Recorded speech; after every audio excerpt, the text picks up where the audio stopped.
नमस्कार, अग्निपथ देख रहे हैं आप और आज बात करेंगे लिस्ट पर टकराव, जीतने का तनाव।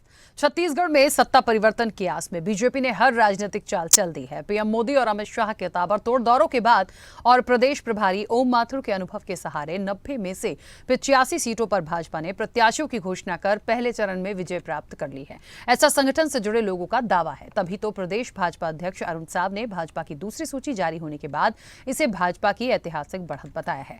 साव ने आरोप लगाते हुए कहा कि जो दुर्दशा राज्य की कांग्रेस की सरकार ने की है, प्रदेश को भ्रष्टाचार का गढ़ बना दिया है, अपराध का गढ़ बना दिया है, माफिया का गढ़ बना दिया है, विकास को पूरी तरह अवरुद्ध कर दिया है, धोखा देने का काम किया है। ऐसे में आज ये चुनाव छत्तीसगढ़ को बचाने का चुनाव है। परिवर्तन की हवा चल रही है, लेकिन एक सवाल है कि क्या वाकई कांग्रेस पिछड़ी है या रणनीति का हिस्सा है। वैसे भी कांग्रेस प्रदेश में टिकट को लेकर बहुत बड़ा दांव खेलेगी, लगता नहीं है। हाँ, भाजपा से हारी हुई सीटों पर जरूर कोई प्रयोग पार्टी करे, लेकिन क्या प्रत्याशियों के नामों की घोषणा पहले कर देने से भाजपा को बढ़त है या कांग्रेस पिछड़ गई राजनीति में? ऐसा विश्लेषण जरा बेमानी ही लगता है। जिस प्रकार से छत्तीसगढ़ में भाजपा नेताओं के बयान आ रहे हैं, वाकई में कार्यकर्ता उत्साहित हैं या माइंड गेम है, ये भी समझने की जरूरत होगी। उधर मुख्यमंत्री भूपेश बघेल ने तंज कसते हुए कहा कि बीजेपी हार चुके चेहरों पर दांव लगा रही है। अब ये कहना कॉन्फिडेंस है या ओवर कॉन्फिडेंस, ये तो 3 दिसंबर को ईवीएम की गणना के बाद ही क्लियर होगा। लेकिन इतना जरूर है कि छत्तीसगढ़ के चुनावी समर में पिक्चर अभी बाकी है। इस चर्चा को आगे बढ़ाएंगे, उससे पहले कुछ प्रतिक्रिया है, सुनाते हैं।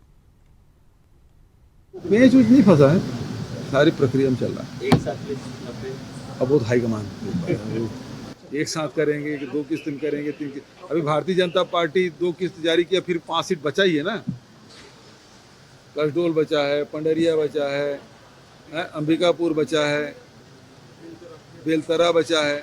देखिए, कांग्रेस का टिकट वितरण का अपना एक सिस्टम होता है। ब्लॉक कांग्रेस कमेटी से जिला कांग्रेस कमेटी से प्रदेश कांग्रेस कमेटी, फिर उसके बाद प्रदेश इलेक्शन कमेटी के बाद स्क्रीनिंग कमेटी और प्रदेश जो हमारी सीईसी होती है कांग्रेस इलेक्शन कमेटी, उसमें जाकर टिकट का फैसला होता है। तमाम पैरामीटर, तमाम जानकारियां नीचे से आकर ऊपर स्तर पर इसका डिस्कशन होता है और आखिरी में हमारे प्रत्याशी घोषित होते हैं। में से 85 प्रत्याशी घोषित हो चुके हैं और निश्चित रूप से इस घोषणा के बाद पूरे प्रदेश में सभी क्षेत्रों में अभूतपूर्व उत्साह है। काफ़ी 42-45 से ज़्यादा युवा चेहरे हैं, 13 महिलाओं को दिया गया है और सभी समाज को व्यापक प्रतिनिधि देने का काम किया गया है। तो मुझे लगता है कि सीट के वितरण की प्रक्रिया करीब करीब पूरी हो गई। 2-4-5 बाकी हैं, वो भी बहुत जल्दी निपट जाए। तो वाकई में लिस्ट पर तो टकराव है और जीतने का तनाव भी है। ये दोनों तरफ से देखिए थोड़ा थोड़ा होगा, लेकिन भारतीय जनता पार्टी को इस वक्त ऐसा लग रहा है कि क्योंकि उन्होंने 90 में से 85 प्रत्याशियों के नाम सामने रख दिए, तो उनको ऐसा लगता है कि बड़ा ये ऐतिहासिक उन्होंने किया और कहीं ना कहीं वो कांग्रेस से बहुत आगे हैं। उनकी तैयारियां, और जब नाम आ जाता है तो लगता है कि पूरी तैयारी उनकी जिस तरह से चल रही है, उन्हें लगता है कि हम बहुत अच्छी जीत के साथ इस बार छत्तीसगढ़ में कमल खिलाएंगे। अब कांग्रेस की जहां तक बात करें तो कांग्रेस के साथ 2 चीजें आई हैं, क्योंकि लगातार मैं इस चर्चा में बैठती हूं। एक तो उन्होंने श्राद्ध पक्ष हो सकता है, पितृपक्ष चल रहे हैं, इसलिए शायद वो होल्ड किए हुए हैं, जैसे ही नवरात्र लगे उनकी लिस्ट आ जाए। दूसरा ये कि ये भी है कि कई सारी बैठक है, जैसे कांग्रेस विधायक ने भी कहा कि कई सारी देखिए प्रक्रिया है, उस प्रक्रिया को पूरा फॉलो करेंगे, उसके बाद ही प्रत्याशियों का नाम आएगा। तो अब दोनों में से कितनी किस्में दम है, ये तो आने वाले समय में देखने वाली बात होगी। लेकिन ये बात जरूर है कि कांग्रेस को एक अच्छा समय मिला है एक ऐसे चेहरे उतारने का जो कहीं ना कहीं जीत दिला सकते हैं, क्योंकि कांग्रेस की तरफ से यदि बीजेपी को देखें तो उनके चेहरे लगभग क्लियर हो चुके हैं। इस चर्चा को मैं आगे बढ़ाऊंगी। मेहमान जुड़े हमारे साथ, सबसे पहले आपका उनका परिचय करा दें। कांग्रेस का पक्ष रखने के लिए जावेद खान हमारे साथ जुड़े हैं। जावेद जी, बहुत स्वागत चर्चा में जुड़ने के लिए। और भारतीय जनता पार्टी का पक्ष रखने के लिए तौकीर रजा जी हमारे साथ जुड़े हैं। तौकीर जी, आपका भी बहुत स्वागत है। चर्चा की शुरुआत सबसे पहले जावेद जी आपसे करना चाहती हूँ। पहला सवाल ही ये लूंगी कि कांग्रेस जिस तरीके से एक प्रोसेस की बात कर रही है कि एक प्रोसेस है, भारतीय जनता पार्टी भी कहती है हमारे यहाँ भी एक प्रक्रिया है, सब तय होता है, उसके बाद सूची आती है, फिर भी उन्हें लग रहा है कि एक ऐतिहासिक हुआ है और जिस तरीके से इसमें बाजी मारी, उन्हें 90 में से 85 नाम उतार के ऐसे ही वो सीटों के साथ भी जीत दर्ज करेंगे। लेकिन कांग्रेस जिस तरह से नामों और प्रत्याशियों में पीछे रह गई है, चुनाव में भी रह जाएगी। नमस्कार राखी जी, आपको, आपके सभी दर्शकों को, तौकीर रजा साहब को भी मेरा नमस्कार। देखिए, कांग्रेस पार्टी जो अपनी प्रक्रिया है वो प्रक्रिया के तहत आगे बढ़ती है और उसी प्रक्रिया के तहत आगे बढ़ रही है। और अब हमारी जो टिकटों की वितरण को लेकर के प्रक्रिया है वो अंतिम चरण पर पहुंच गई है। जल्द ही पूरे प्रदेश के 90 विधानसभा के जो हमारे दावेदार होंगे वो उसकी सूची आपके हमारे सबके सामने होगी। रही बात भारतीय जनता पार्टी जो कह रही है कि हमने बाजी मार ली, तो बाजी केवल सूची जारी करने से कोई नहीं मारता। बाजी तो आप तब मारेंगे जब जनमत आपके तरफ पड़ेगा, और वह तो 3 दिसंबर को भी पता चलेगा कि आपकी तरफ जनमत पड़ता है कि नहीं। देखिए, हमने तो भारतीय जनता पार्टी के 85 सीटों पर जो सूची देखी है उसे हताशा की सूची हम कह रहे हैं। इसलिए हताशा की सूची कह रहे हैं क्योंकि कुछ दिन पहले यही सूची वायरल हुई थी सोशल मीडिया पर, और उसके बाद भारतीय जनता पार्टी के कार्यकर्ता हताशा और निराशा से पूरी तरह से ग्रसित हो गए थे और सड़कों पे उतर करके भारतीय जनता पार्टी के बड़े नेताओं के कपड़े फाड़ते भी नजर आए थे, सड़कों पे प्रदर्शन करते भी नजर आए थे और इनके मुख्यालय में जाकर के अपना विरोध भी दर्ज कराए थे प्रत्याशियों के खिलाफ। लेकिन बावजूद इसके उसी सूची को अपनी अधिकृत सूची बना करके जिस तरह से भारतीय जनता पार्टी ने जारी किया है, उससे तो यही समझ में आता है कि उन्होंने अपने ही पार्टी के कार्यकर्ताओं के लिए एक हताशा की सूची जारी की है।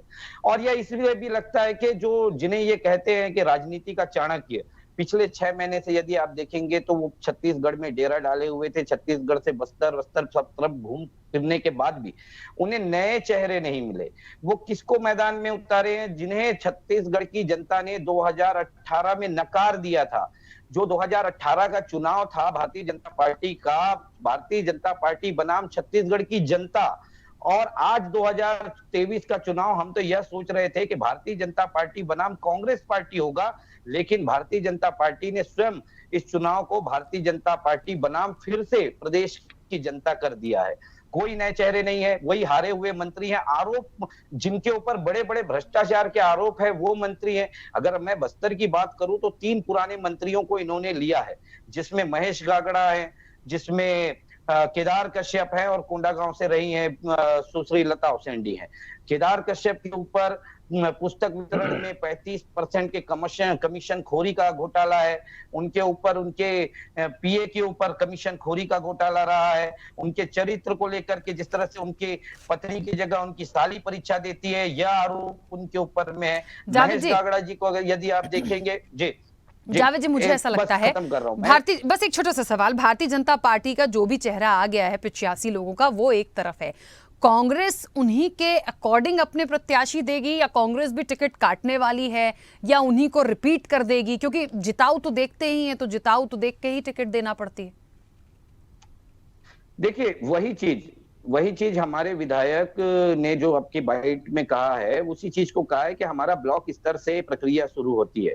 ब्लॉक स्तर से यह प्रक्रिया शुरू हुई है, नामों को लिया गया है, उसके बाद में कई प्रकार के आंतरिक सर्वे कराए गए हैं, राष्ट्रीय स्तर के सर्वे कराए गए हैं।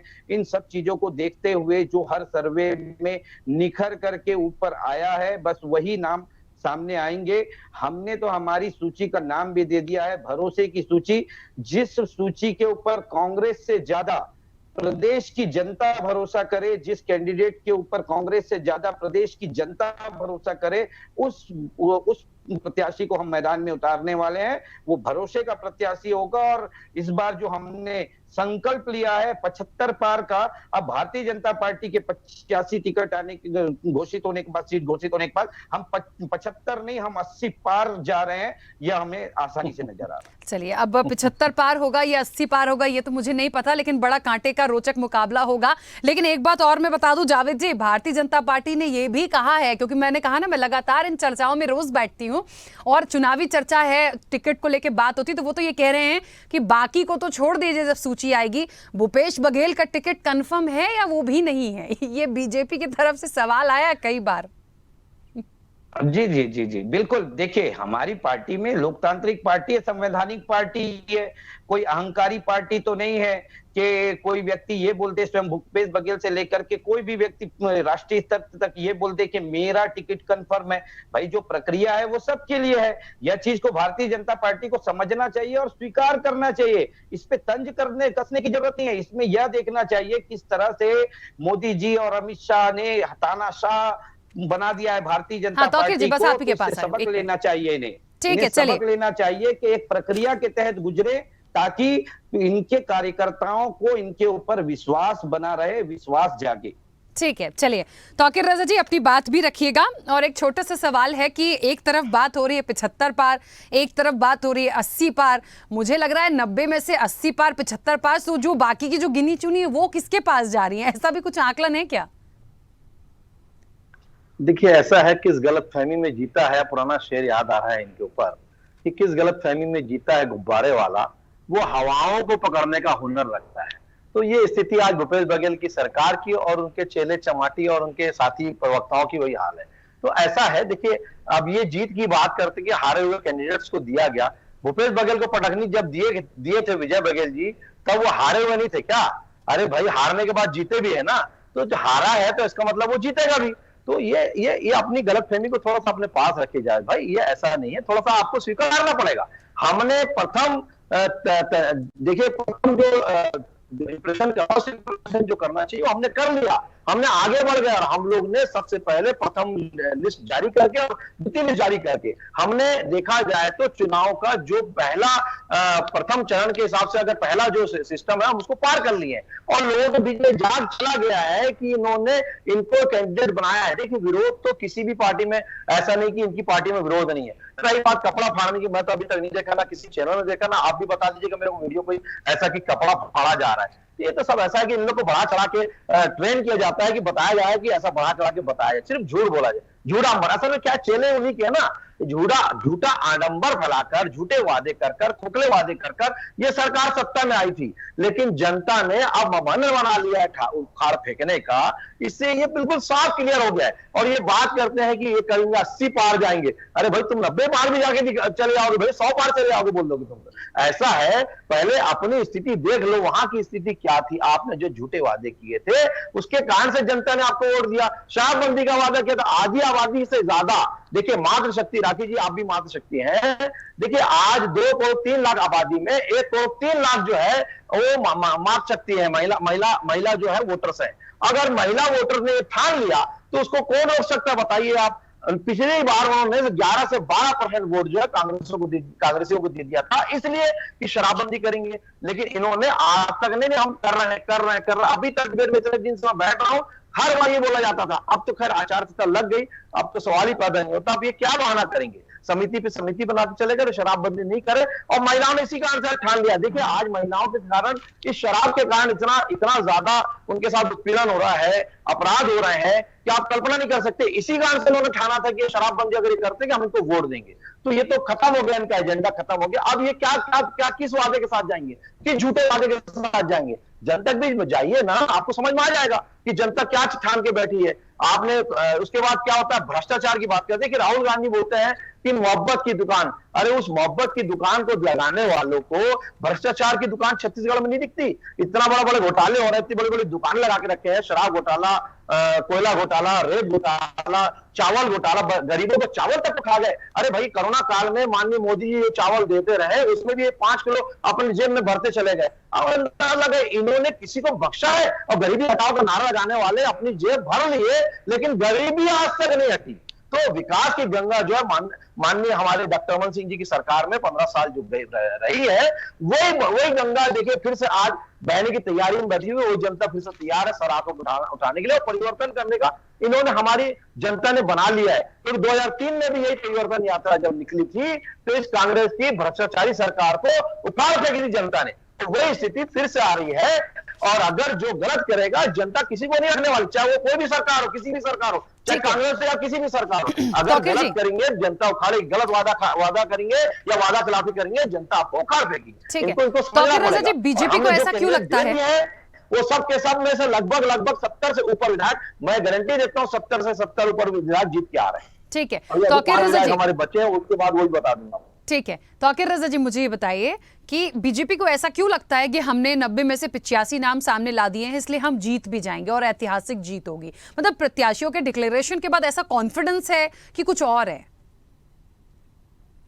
देखिए, कॉन्फिडेंस इसलिए आता है जब प्रत्याशियों का नाम पहले डिक्लेयर हो जाता है, उसको समय जो चुनाव की तैयारी करने के लिए, जो प्रचार के लिए समय जो मिलता है ना, वो ज्यादा मिल गया। अब वो ज्यादा मिलने के कारण वो जनता के बीच में जाता है, अपनी बात को बहुत अच्छे से रख सकता है और बताता है। और दूसरा, जो वर्तमान में सरकार है, जो वादा खिलाफी करी है, भ्रष्टाचार करी है, बेवकूफ बनाई है, वो उसको भी बताने के लिए पूरा पूरा समय मिल चुका है। जनता को हम लोगों ने बता ही चुका है और बहुत अच्छे से ये सब चीजों का समय मिल गया। इसलिए कॉन्फिडेंस हमारा पूरा बिल्कुल ओत-प्रोत है, हमारा बिल्कुल कॉन्फिडेंस हम लोग भरे पड़े हैं और इसलिए हम बहुत अच्छे ढंग से 70 से ऊपर मिनिमम, अभी बता रहा हूं 5 सीट अगर और आ जाए तो उसमें भी मैं बता दूंगा कितने हम आ रहे हैं। ठीक है, 70 से चलिए। ऊपर हम आसानी से आ रहे हैं। चलिए, मैं तो मोटा मोटा 75 का हिसाब लगा लेती हूँ अब, लेकिन कांग्रेस आप 75 बोलोगे तो वो 80 बोलेंगे। पता नहीं, आपने यदि 5 सीट और डिक्लेयर के बाद थोड़ा 78 कर दिया, वो चले जाएंगे और 85 तो 90 का हिसाब ही हो गया।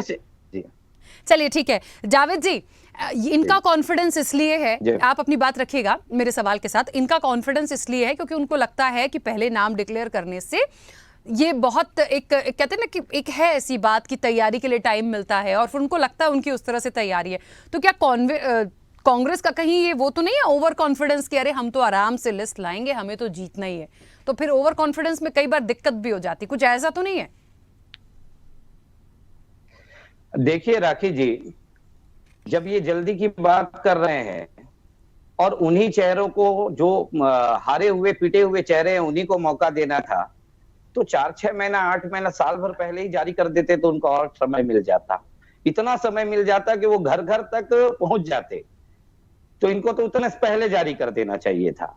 रही बात कांग्रेस की, तो हमारे 71 विधायक तो आज भी वर्तमान में है, लगातार हमारी सभाएं हो रही हैं, जनसभाएं हो रही हैं, बड़े बड़े मंच में राष्ट्रीय स्तर के नेता आ रहे हैं, उसमें वो उपस्थित हैं। भूपेश बघेल की योजनाओं को घर घर तक, जन जन तक ले जाने का वो कार्य कल तक करते आ रहे हैं। सारी सरकारी योजनाओं को, घोषणाओं को इम्प्लीमेंट करने का कार्य वो तो करते आ रहे हैं। हमारे तो बच्चे थे सिर्फ 19, अब वो 90 कौन होंगे? क्या वो 71 पूरे भी हो सकते हैं? उनमें से कुछ नाम कट भी सकते हैं, जो सर्वे के आधार पर है, उनके परफॉर्मेंस के आधार पर निर्धारित करता है। या तो पूरे के पूरे 71 को हम दे देंगे और 90 के साथ हम उतरेंगे। दूसरी बात, मैं एक चीज पर आपत्ति दर्ज करूंगा तौकीर रजा जी की, क्योंकि देखिए वो प्रवक्ता है, मैं भी एक पार्टी का प्रवक्ता हूं, तो हम लोग प्रवक्ता है, हम लोग चेले चपाटे लोग नहीं है, है ना, हम लोग प्रवक्ता हैं। तो इस तरह की भाषा को थोड़ा सा वो संयमित रखें। चुनाव में अभी जाना है इनको, इस तरह की भाषा के साथ रहेंगे तो 10 भी हो जाए तो बहुत बड़ी बात है। दूसरी बात, ये बोल रहे हैं गरीबी बढ़ा दिए, भाई हमने 40 लाख लोगों को गरीबी से बाहर निकालने का कार्य किया। ये कह रहे हैं कि 5 किलो राशन खा दिए, ये 5 किलो देते, हम तो 35 किलो राशन दे रहे हैं, 35 किलो चावल देने का कार्य करते हैं। ये जो किसानों का 2 साल का बोनस को खा करके बैठे हुए लोग आज हमको ज्ञान दे रहे हैं। देखिए, केवल सूची जारी करके इतनी उत्साहित हो चुके हैं ये, इतने उत्साहित हो चुके हैं ये कि कल एक चीज नजर आया कि लाइव डिबेट जो होती है, उस लाइव डिबेट में लगातार भारतीय जनता के प्रवक्ताओं की अनुपस्थिति की वजह से कई डिबेट कैंसिल हुई। तो इसीलिए हम इसे नाम भी दिए हैं हताशा की सूची, निराशा की सूची। और देखिए, गुब्बारे की ये बात कर रहे थे, तो गुब्बारे वाले ने को भी पता है कि गुब्बारे में हवा वहीं तक भरी जाती है जहां तक गुब्बारा संभाल सकता है। और हमने उस जो छत्तीसगढ़ है, उसमें योजनाओं का जो हमारा गुब्बारा है, उस योजनाओं के गुब्बारे में पूरा प्रदेश है और उससे लाभान्वित हो रहा है। और कहीं ना कहीं भारतीय जनता पार्टी के लोग भी लाभान्वित हो रहे हैं। आज ये किसानों के हित की अहित की बात करते हैं, इनके मंत्री विधायकों ने 5 साल 2640 रुपए में धान खरीद बेचने का कार्य किया है। इनका उसका लाभ इन्हें नहीं मिला क्या? आज ये बोल रहे हैं आज बस्तर में नक्सलवाद अंतिम चरण पर पहुंच गया है, क्या उसका लाभ भारतीय जनता पार्टी के लोगों को नहीं मिला? ठीक है, जो 300 स्कूल ये बंद कर दिए थे, वो स्कूल खुल गए, क्या इनके भारतीय जनता पार्टी के लोगों को नहीं मिला? जो हमने आत्मानंद स्कूल बनाए हैं, इन्हीं भारतीय जनता पार्टी के लोग अपने लोगों को रिकमेंडेशन लेटर भेजते हैं कि वहां पर हमारे करीबी का बच्चा है, उसे एडमिशन दे दो। देखिए, चुनाव है, जाएंगे, कुछ ना कुछ तो बहाने बनाएंगे, कुछ ना कुछ बातें बोलेंगे, लेकिन हम फिर से कह रहे हैं जावेद जी, जितनी भी योजनाओं की बात आप आप कर रहे हैं या विपक्ष जितने भी सवाल उठा रहा है, मुझे लग रहा है ये तमाम चीज़ें धरातल पर जनता के बीच तो हैं। यदि हम इंग्लिश मीडियम स्कूल की बात कर लें, हम किसानों की बात कर लें, हम घोटालों से रिलेटेड जितने भी आरोप प्रत्यारोप उनकी बात कर लें, तो मुझे लगता है जनता छत्तीसगढ़ की तो बहुत अच्छे से जानती होगी कि किसने क्या किया है, वो नतीजा दे ही देगी। तो मुझे लगता है कि हम उसके लिए बार बार किसी को बोलें कि आप सच बोल रहे हो, आप झूठ बोल रहे हो, तो मुझे तो लगता है उसका अब ये वह वक्त आ गया है कि हम एक एक चीज पे ना जाएं। हमें ऐसा लगता है कि अब जनता इसका निर्णय बहुत अच्छे से दे देगी, लेकिन हाँ, कितने प्रतिशत हमने दे दिया है ये ईमानदारी से एक्सेप्ट करना बहुत बड़ी बात होती है। तो मुझे लगता है इतना काफी है। तौकीर रजा जी अपनी बात रखिएगा। जी देखिए, ऐसा है कि अभी गुब्बारे वाली बात पे शेर पे बड़ा इनको विस्तार से इनको बताना पड़ रहा है। इससे समझ में आता है कि शेर बड़े अच्छे से समझने की कोशिश कर रहे हैं। ये ऐसा है कि आसमान पे किसी के ठिकाने नहीं होते, जो जमीन के नहीं होते वो कहीं के नहीं होते। तो ये स्थिति आज कांग्रेस की बनी हुई है, तो वो आसमान से बड़ी उड़ी हुई है। लेकिन ध्यान रख के सुनिए, बीच में डिस्टर्ब मत करिए डिबेट को। जावेद जी प्लीज देखिए, वो आपके बीच में नहीं बोले थे, आप दोनों लोग बोलोगे ना तो पॉइंट क्लियर नहीं होगा। मैं समझ सकती हूँ गुस्सा आ रहा होगा, लेकिन थोड़ा सा प्लीज, वो आपके बीच में नहीं बोले थे तो मुझे भी रोकना पड़ेगा। आप मेरे को अभाव कर दीजिए, ये मेरे को खराब लगा था। तो समय का पूरा दीजिए, समय किसी को भी दीजिए, पूरा दीजिए जी। तो ऐसा है कि योजनाओं की बात करते हैं, इंप्लीमेंट की बात करते हैं। आज तक इन्होंने कौन सी योजनाओं का इंप्लीमेंट किया, कौन सा ग्राउंड लेवल में योजनाएं चले गई, जरा बता दीजिए। और रही बात भाजपा के लोगों ने भी इसका फायदा उठाया। एक फायदा बता दीजिए भाई साहब योजनाओं का। अरे पहले पहुंचा ही नहीं तो कौन किसी योजना का फायदा उठाएगा। और रही बात 2 साल बोनस की, मैं एक पर एक जवाब दे रहा हूं। 2 साल बोनस की, 2 साल का बोनस तो आप लोग रोक के रखे हैं।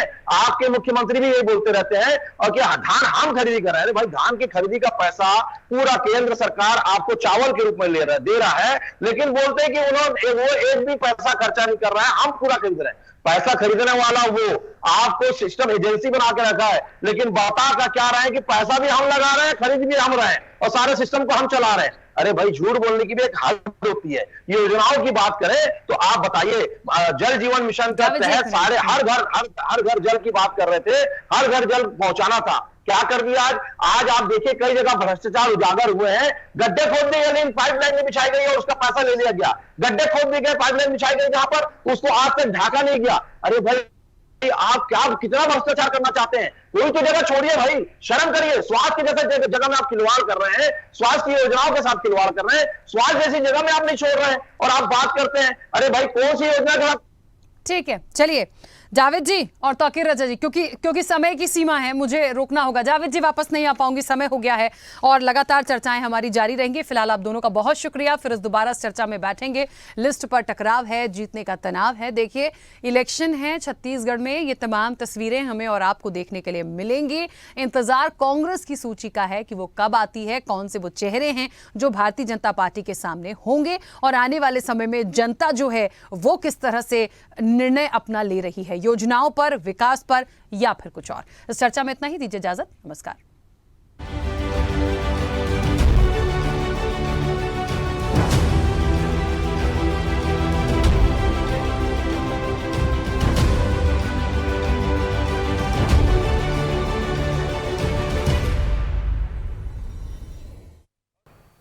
ऐसे ही वीडियोस के लिए लाइक करें, शेयर करें, फॉलो करें।